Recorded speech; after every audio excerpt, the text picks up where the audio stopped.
Nada como estar em Tiradentes para falar um pouco sobre Tiradentes.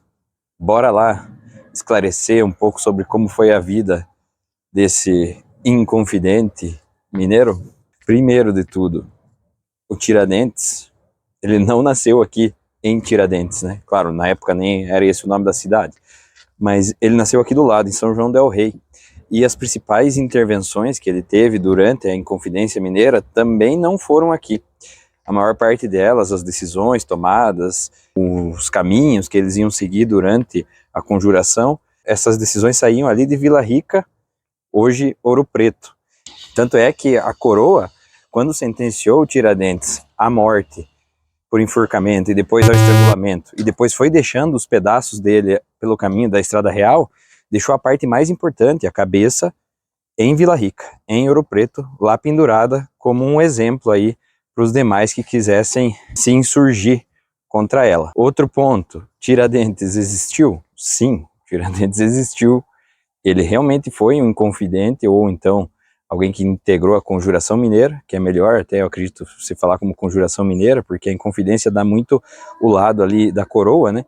Aqueles que não eram fiéis à coroa, então a coroa via eles como inconfidentes, mas o Tiradentes em si, ele sim fez parte ali da conjuração, mas talvez ele não fosse aí nem de longe o mais importante ou mais influente dos membros dentro ali da conjuração. A gente teve outros membros, como o Alvarenga Peixoto, que também sofreram punições, né? Ele, inclusive, foi exilado para a África, mas essa punição capital aí, ela restou para o Tiradentes, que segundo os historiadores apontam, era talvez um dos menos influentes deles, né, que tivesse menos posses, propriedades. No caso, ele exercia ali a função de dentista, né, e era militar também. Então, ele não era alguém de muitas posses, como, por exemplo, Alvarenga Peixoto e sua família, que exploravam o ouro aqui na região. Mas isso não deixou com que o Tiradentes não tivesse contato com essas ideias iluministas ali do século e fez com que ele integrasse, de fato, realmente a Conjuração Mineira. Outros pontos, né? O Tiradentes estava, como ele é retratado nos principais quadros, ou seja, barbudo e cabeludo, dificilmente, tá?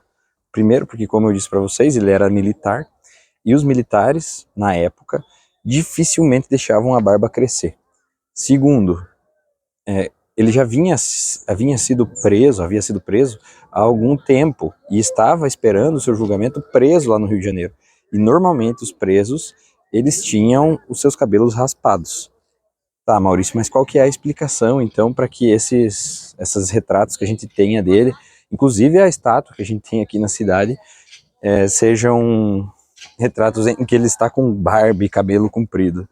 Bom, há algumas explicações no sentido de que, como esses retratos foram pintados ali aproximadamente 100 anos depois de tudo que havia acontecido, e não se tinha uma imagem certa de como era Tiradentes, né, de como ele estava, principalmente na hora da execução ali da sua pena, a gente tem alguns apontamentos no sentido de que ele foi retratado dessa maneira para gerar uma empatia maior aí com a população brasileira, que era uma população majoritariamente, na época, católica. E se vocês virem, há uma grande semelhança entre a figura do Tiradentes e a figura que a gente tem mais retratada, né, ao redor do mundo, de Jesus Cristo, com cabelo comprido, com barba, sendo traído por alguns companheiros, o que também aconteceu com o Tiradentes, né, ele foi delatado por alguns companheiros ali de Conjuração Mineira. Então tudo isso contribuiu para que ele fosse retratado aí com esse cuidado específico, né, de ser semelhante ali, uma imagem e semelhança ali de Jesus Cristo. Tá, Maurício, mas por que eles queriam deixar o Tiradentes como herói? Não entendi, e essa parte eu ainda não entendi. Bom, quando o Brasil sofreu ali a virada da monarquia para a república, através de um golpe militar, né, que destituiu ali o Dom Pedro II do poder, o Brasil ele ficou meio carente de heróis nacionais, e heróis nacionais são necessários para a unificação da população, para que a população se identifique como uma nação. E a gente tinha aqui muitas estátuas ali dos dois reis, né, do Brasil, Dom Pedro I, Dom Pedro II, e a gente não tinha no Brasil ali nenhum herói nacional para que fosse celebrado. E como no Brasil foi instaurada ali uma república, foram atrás daqueles que defendiam a ideia de república por primeiro. E o Tiradentes era um deles. Então você está querendo dizer que essa ideia de república, ela começou aqui em Minas Gerais, mas era para o Brasil inteiro? Não também, não necessariamente. Por quê? Essa ideia de república, ela não era uma ideia necessariamente para todo o Brasil, no tempo da Inconfidência Mineira aqui, porque até mesmo o próprio Tiradentes defendia que somente Minas Gerais e no máximo ali o Rio de Janeiro fossem independentes, né, e tivessem se proclamadas as suas próprias repúblicas, formando aí novos países dentro do próprio Brasil na época. Ou seja, não era de interesse dele que o Brasil inteiro se livrasse ao mesmo tempo da monarquia. Ele estava interessado muito mais no local dele. Antes de continuar, a Pandora, que também deu o rolezinho dela por Tiradentes, quer saber o porquê que você não deixou o like, não compartilhou o vídeo com os amigos e nem deixou um comentário aí pra gente. Dá uma força aí, pessoal, pra gente continuar contando essas histórias pelo Brasil. Valeu! Tá, Maurício, mas todos esses fatores aí que você está contando fazem a gente destituir Tiradentes ou fazem com que a gente pense duas vezes no sentido de que, olha, não deveria existir um feriado para ele ou deveriam procurar outro personagem, etc. Bom, não há como negar, primeiro de tudo, não há como negar a existência do Tiradentes e também a importância dele para o grupo. Mas, de fato, ele não era um dos mais importantes e acabou pagando ali pelos demais, principalmente através de delações ali de companheiros que ele tinha.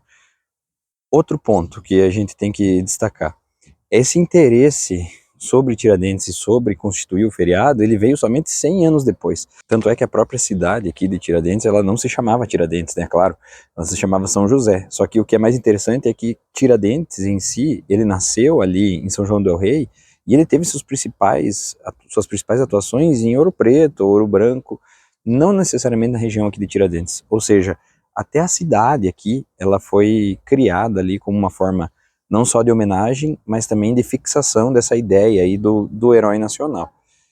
Quer dizer que Tiradentes não é histórico, não é interessante? Pelo contrário, totalmente o contrário. Tiradentes é histórico, é interessante. Apenas a história em si de Tiradentes não passa muito por aqui, né? Como a gente imaginava quando a gente vem para cá, ou como não nos contam também no colégio, né? Maurício, você concorda, discorda com essa constituição de Tiradentes como um herói?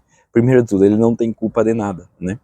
Ele defendeu ali o que ele tinha como ideal, ele foi até a última causa sobre isso, né? Inclusive acabando sendo morto lá no Rio de Janeiro, a sua sentença de morte cumprida lá, mas o seu corpo espalhado por toda a Estrada Real, né?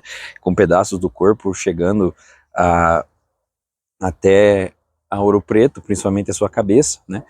E vejam, isso não diminui, então, em ponto nenhum, o mérito que ele teve, que ele tinha nesse movimento.